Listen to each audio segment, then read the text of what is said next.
Worldwide, cancer of the cervix affects about over 300,000 women. New cases of cancer of the cervix are seen every year.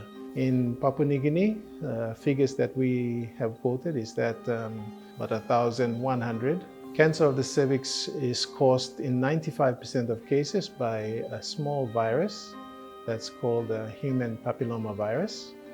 And the thing about human papillomavirus is there are over 100 types of human papillomaviruses. In about 95% of cases, it's caused by this human papillomavirus.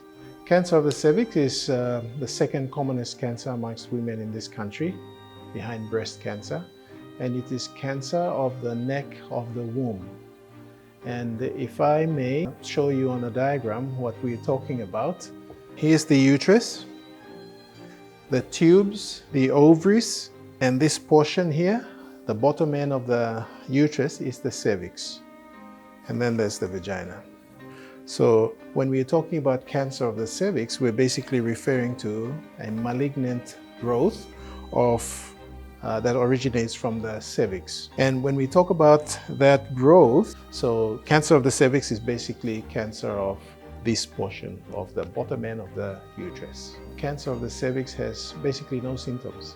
So you wouldn't know if you had cancer of the cervix until the disease has progressed. Common symptoms that they exhibit include things like a vaginal discharge. They may have easy bleeding vaginally. As time goes on, they begin to lose weight. So when we're talking about screening, we start from, say, 21 to 29 years of age. But the commonest time that cancer of the cervix will reveal itself is from about 30 years and upwards. The thing about cancer of the cervix is it's curable if we can pick it up early.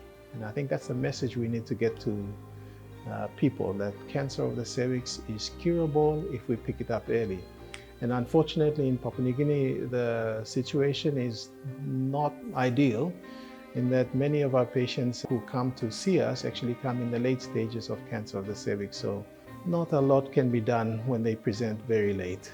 There are efforts now to educate people, to tell people to be vigilant, to be watchful about perhaps the signs and symptoms of cancer of the cervix so that they can come earlier, or if they can participate in screening programs to pick cancer up, it will do them a lot of good. It's best to have yourself checked up as soon as you can.